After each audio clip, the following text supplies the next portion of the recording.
कल मैं जिंदगी में पहली बार कोतवाली गई। पहली बार पुलिस कोतवाली को अंदर से देखा। बहुत अजीब लगा। मैं घूमने नहीं गई थी, मुझे तो पुलिस ने नोटिस भेजकर बुलाया था। क्या आप जानते हैं मुझे क्यों बुलाया गया था? मैंने कोई चोरी नहीं की थी, किसी को गाली नहीं दी थी, मैंने इलेक्टोरल बॉन्ड भी नहीं खरीदा था और नहीं बीफ कंपनियों से चंदा लिया था। मैंने तो वोट भी नहीं चुराया था, लेकिन फिर भी मेरे खिलाफ एफआईआर दर्ज की गई और पूछताछ के लिए मुझे नोटिस भेजा गया। जानते हैं मेरा अपराध क्या था? मेरा अपराध ये था कि मैंने इस देश के प्रधानमंत्री से 4 सवाल पूछ लिए थे। मैंने इस आजाद लोकतांत्रिक देश के एक आजाद नागरिक की हैसियत से इस देश के प्रधानमंत्री की आलोचना कर दी थी। बस ये बात सरकार से बर्दाश्त नहीं हुई। होती भी कैसे? एक किसान परिवार की मामूली लड़की की इतनी हिम्मत कि वो प्रधानमंत्री से सवाल पूछ ले। औकात क्या है इसकी? तो बस भाई, मुझे मेरी औकात याद दिलाने के लिए नोटिस भेजकर थाने बुला लिया गया और मैं गई भी। क्या करती?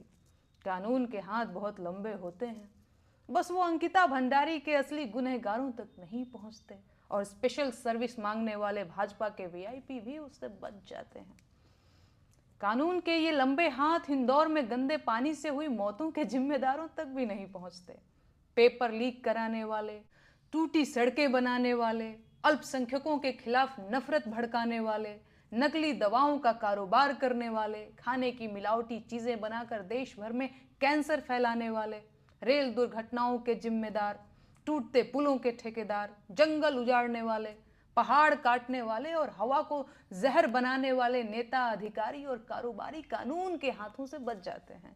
लेकिन नेहा सिंह राठौर कानून के मजबूत और लंबे हाथों से नहीं बच सकती, क्योंकि वो प्रधानमंत्री से उनकी जिम्मेदारी पर सवाल पूछ लेती है।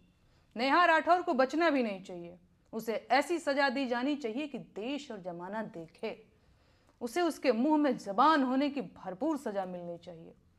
जिन बेटियों की दुश्मन पूरी भाजपा है, नेहा पर उनके लिए आवाज उठाने की सजा भी मुकर्रर की जानी चाहिए।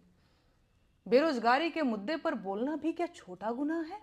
महंगाई पर गीत गाना क्या वित्त मंत्रालय से बगावत नहीं है? मजदूरों के हक की बात करना क्या लेबर डिपार्टमेंट के काम में हस्तक्षेप नहीं है? और फिर जब सरकार ने देश के कल्याण के लिए अलग अलग विभाग और मंत्री बना रखे हैं, तो मैं क्यों इन मंत्रालयों के मुद्दों पर बोल रही हूं? एक मुकदमा तो सरकारी काम में बाधा का भी बनता है। देश में जब महिला आयोग है तो महिला अधिकारों की बात करने वाली मैं कौन होती हूँ? कितनी अजीब बात है ना। जिस सरकार को देश की गरीबी, बेरोजगारी, महंगाई और भ्रष्टाचार से लड़ना था, वो सरकार मुझसे लड़ रही है। खैर, अब सरकार को जल्द से जल्द देश हित में कानून बनाकर आलोचना को देशद्रोह और आलोचकों को देशद्रोही घोषित कर देना चाहिए। मैं सरकार के कामों और देश के विकास की राह में एक बड़ी बाधा हूं। सरकार को देश हित में बिना देरी किए मुझे फांसी दे देनी चाहिए।